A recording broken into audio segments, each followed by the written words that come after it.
Hello and welcome to another episode of the F1 Breakdown podcast. And in this podcast, we will be looking at the driver moves so far this season and the possible driver moves and what can be happening this season.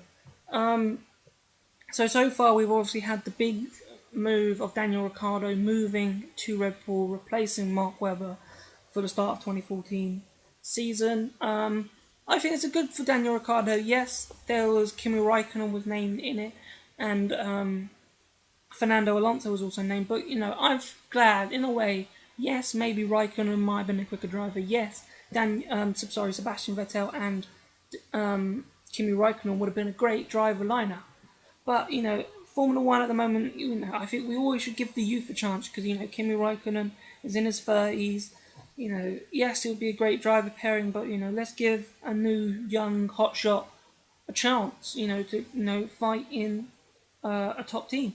To be honest with you, I think we do need to give him a chance because I think now Sergio Perez, for example, at McLaren, is really on it at the moment at McLaren. He's really doing a really good job at McLaren. I've been really impressed with how Sergio Perez has dealt with the challenge. Yes, we haven't really seen much of it because of where McLaren's position is in the grid at the moment, but he's in and around. He out-qualified Jenson Button this weekend in Monza, so he's really stepped up to the plate, and he finished behind him in Monza, but there was a pit stop muck-up, which the team apologised for because it cost them a few positions to Romain Grosjean and Jenson Button. So I'm really impressed with how Perez came on, and at the start of the season, Sergio wasn't really the Sergio that we saw in 2012, but I think now we definitely are seeing the Sergio Perez that we saw in 2012. So, and Daniel Ricciardo, we all know he's quick. He's been qualifying well lately and racing well, finishing 7th in the Toro Rosso in Monza. So we all know he has the speed. Red Bull say that he has the speed from all the young driver tests that he's been doing. And Red Bull now going to Spain to do their Pirelli 1,000 kilometer test. And Daniel Ricciardo will be one of the drivers driving the 2011 RB7, I believe that is, around the circuit of Catalonia to get their 1,000 kilometer test. It's not like it's a thing that they do in Mercedes. It's just they've been asked to do it. Still teams not happy about it because they are testing 2014 tyres, and they're hoping that Red Bull do not get a inkling, but it might give Daniel Ricciardo a chance to, get a feel of what the tyres might feel like to give him an even, closer advantage to next year against Sebastian Vettel. I think it'll be interesting to see how them two fare off. I think Sebastian Vettel is very happy, to be fair, that he has Daniel Ricciardo, someone who has to bed in, get himself ready and up to speed instead of having Kimi Raikkonen who will just walk in and be like, yeah, I know how to do this. It won't take me long. It'll take me a practice session to get suited up and ready with this car. Whereas Daniel Ricciardo might take him 2 or 3 race weekends to get properly up to speed in a racing situation. But I think if we give Daniel Ricciardo time, he may be able to give us a few surprises next season, and I would really hope so. I really hope he'd be able to take the fight to Sebastian Vettel. I hope he doesn't become a number 2 driver. Because I think everyone feels that obviously Sebastian Vettel is the number 1 driver at Red Bull. I don't know how people can deny. I know Red Bull deny that, but I can't. I'm hoping that they don't favour Sebastian Vettel because of his, world championship status, and maybe adding another one to the end of it. So hopefully he'll get the equal treatment because I still to this day don't believe, and avid listeners will know that I don't believe that Mark Webber's car is equal to Sebastian Vettel's in the slightest. They might as well be running 2 different. You might as well be running a higher end Toro Rosso Mark Webber because I don't think he's running the same Red Bull as Sebastian Vettel. I think Mark Webber knows that in a way. So then that leaves the Ferrari drive up for grabs at the moment because they're apparently making a decision. Luca de Montezemolo making a decision this Wednesday. It's currently Monday. So hopefully we'll find that soon. So it's between Kimi Raikkonen, possibly Nico Hulkenberg, and obviously Felipe Massa. To be fair, and I know a lot of people might disagree with what I'm about to say, but for Ferrari, and if the way they work and the way with Fernando Alonso being, the number one driver in that team and what that team loves, yeah, it's obvious Felipe Massa has to go back into the car. Because if you put Kimi Raikkonen back into that car, yeah, yes, he'll be loved by the Tifosi and, be great for the sport. But he's not going to play second fiddle to Fernando Alonso, and that's what Ferrari seemingly is all about. And then if you tell Fernando Alonso that it's not going to be his team, anymore, so the drafting exercise that they did in Monza, they'll say don't expect Raikkonen to help you at all in the championship, or don't expect, any sort of help or support from the teammate, because I can't see Kimi Raikkonen doing that. And that's one of my main scares if they choose Nico Hulkenberg, choose another young hotshot to go into that car. Because I feel he will be treated as a number 2 driver at Ferrari, and it's not fair for Nico Hulkenberg. I don't think that's fair on any driver who's proven themselves that they can be a really talented, good driver that can fight for a world championship. And if you move to Ferrari, which is Fernando Alonso's team at the moment, is he going to get a look in? Is he going to be able to really fight for the championship? Is he going to have to give up a few qualifying laps to help Fernando out, give him some room, give him a little bit of a tow or a slipstream?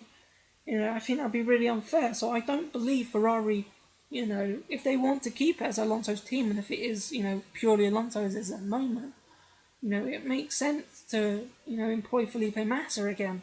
Because, as Massa says, no one else will do what he does for that team. I can't see any driver on that grid doing what Massa does at Ferrari, because it's not in a driver's makeup. That has been torn and sewn into Felipe Massa, that he has to do that at Ferrari. And to be fair, he's done a good job at it. He has helped Fernando Alonso. He willingly gave up his second place. He didn't even fight Fernando Alonso for that second place in Italy. So, I can't see a better driver for Ferrari at the moment with Massa, unless they're willing to change the ways they work, and then they're willing to say, look, Fernando, it's not your team anymore. You're going to have to share equal status with Raikkonen or Hulkenberg. But I can't see that happening. I really can't. If Raikkonen goes, then yeah, there'll be equal status, because Raikkonen is not going to be no 4. But if Hulkenberg goes there, then I'm worried for Nico Hulkenberg, because I don't want him to be a number 2 driver. He deserves better than a number 2 driver. So hopefully, something like that happens and it's an equal status between the drivers. But if they don't want to do that, then Felipe Massa, sadly, is the obvious choice for Ferrari. And obviously, Ferrari maybe want to win Constructors' World Championship. But if Ferrari are willing to carry on the way they're going at the moment, they are conceding the Constructors' World Championship, because Massa, they're tearing off Massa's gearbox like they did in Austria last year to give Alonso a better chance in the race, and giving Massa a worse chance in the race. I reckon Alonso's car is better than Felipe Massa's. I bet the upgrades go to Fernando first. So, I can't see how they can win a Constructors' Championship when they're like that, unless they have 2 equal cars with 2 sets of upgrades going to the drivers in each Grand Prix. So, it depends on how Ferrari's philosophy wants to work, and if Ferrari want the same philosophy, then Massa's the driver. And if they want someone with equal status with Alonso, then it should be Kimi Raikkonen or Felipe Massa. So I'm going to move on to Sauber now, because I think Sauber move. They're looking at young 18-year-old Sergei Sorokin, which, to be honest with you, is proving that Formula 1 is going mad on the money side. Sergei Sorokin, no offense to Sergei Sorokin, he's probably a good driver. He's done alright in the Formula Renault 3.5 series. But he's 18 years of age. He doesn't have a super license yet. He doesn't have much racing experience behind him. No GP3, no GP2 action. Formula Renault is a good series, but he's not been following the Formula 1 circus. So, as like the GP3 series and the GP2 series.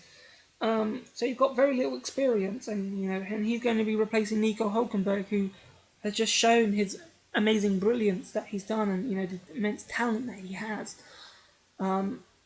And he's going to be chosen over an unknown rookie, basically, with no real racing pedigree, because he's not winning the Formula 3.5 series, not near the top of the championship. He's in, the midfield. Like I think the last time I checked, he was 7th in the championship. So he's not at the top of the championship. So he's not really making like he's, you know, a name for himself in that championship as well.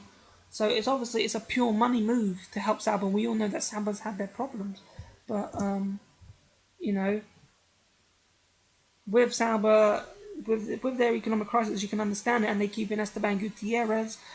And Esteban Gutierrez has, at times shown glimpses of goodness. I would say not greatness, but goodness. In this season's championship, but Nico Hulkenberg's consistently outqualified Esteban Gutierrez, and it'll be a shame because he might not be able to go to Ferrari. If he doesn't go to Ferrari, Nico Hulkenberg, he could be unemployed. Maybe he could go to Lotus if they employ Kimi Räikkönen, which wouldn't be a bad move, I'd say, for Nico Hulkenberg.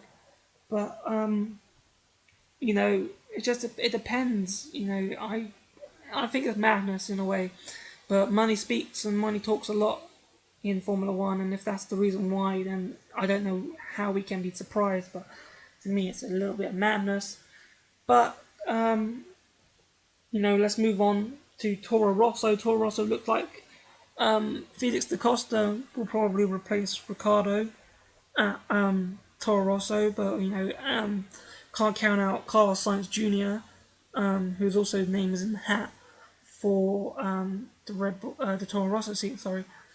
Both decent drivers in the young driver program. I've seen Felix da Costa race. I saw him race last season, and there was a big everyone was saying that he'll be the next Toro Rosso driver, and he does make a few clumsy errors. I don't know if I haven't followed the 3.5 series long enough to see if he hasn't made many big errors when I've watched a race or two. But I saw a few GP3 races last year in GP2, and he did make a few errors in the racetrack. So hopefully he managed to get those out of his system. Because we don't really want another crash king like Maldonado and Grosjean in Formula One. Carlos Sainz Jr. Again, I think maybe another year or two, but I don't think if he steps into Formula One now, I can't see it being a bad thing for him. He did a good young drivers test as well at Silverstone, so obviously I think there's hope for Carlos Sainz Jr. as well. It's just basically who Red Bull and Toro Rosso want in that car, but that'll be decided at a later date. I think that'll be decided towards the end of the season, maybe on the young drivers test in Abu Dhabi, I think, if that's going ahead. And then probably Lotus is basically the last team that's got the big drive if Kimi Räikkönen goes. Then I think Nico Hulkenberg is probably the only bet that they can take unless they're going to, unless they want to promote Davide Valsecchi, their reserve driver, the GP2 winner from last year in her race seat, which by all means they could do that as well. But then I feel if they do that, then Nico Hulkenberg will not have a seat next year, and I think that's just a waste of talent. And I think Nico Hulkenberg in the future could win a championship. So I have to quickly wrap this up now because I'm running out of time. McLaren, I expect them to re-sign Sergio Perez and Jenson Button. They're in contract talks with Jenson Button. There was a bit of an iffy over Sergio Perez, but I think Sergio Perez is contracted for next year as well, but I'm not too sure. I've heard rumours that his seat could be up for grabs as well. But I reckon they'll sign both drivers. They've both done a very good job this season. I can't see why not. And then Caterham and Marussia, normally they're where the most driver changes do happen at the end of the season. And to be fair, I think it'd be harsh to get rid of all of them. I think Jules Bianchi from Marussia has done an amazing job. Max Chilton is improving every race. Yes, he's we see him at the end, bottom of the timesheets most of the time, but he's gotten closer to Jules Bianchi. He started out qualifying in a few practice sessions. He's quicker than him at some points in qualifying one at some stages. So he is improving. So I think another season for Max Chilton would be really good. And Jules Bianchi and Guido van der Garde has come on leaps and bounds, in my opinion. Leaps and bounds in Q1. He's out qualifying Charles Pic. He's done really well. And his name was really thrown into hat being replaced by Heikki Kovalainen midway through the season. He deserves a race seat next year. I think it's 100% certain. I would be very disappointed if Guido van der Garde is not in a Formula 1 seat next year. He's done well, and I think Charles Pic has already signed for Caterham for next season because I think he had a 2-year contract, according to my sources. But that is it. That is it for the driver market thing. Still, a lot can happen. We don't know what yet. Ferrari will be big Wednesday. If there is an announcement, we'll do another podcast and another probably blog. I'll do a blog on it as well. But that is it. I'm really kind of fine for time. So please, remember to like us, follow us on Twitter, add us to your favourites, and subscribe for more beautiful Formula One action. And I will see you soon. Ciao.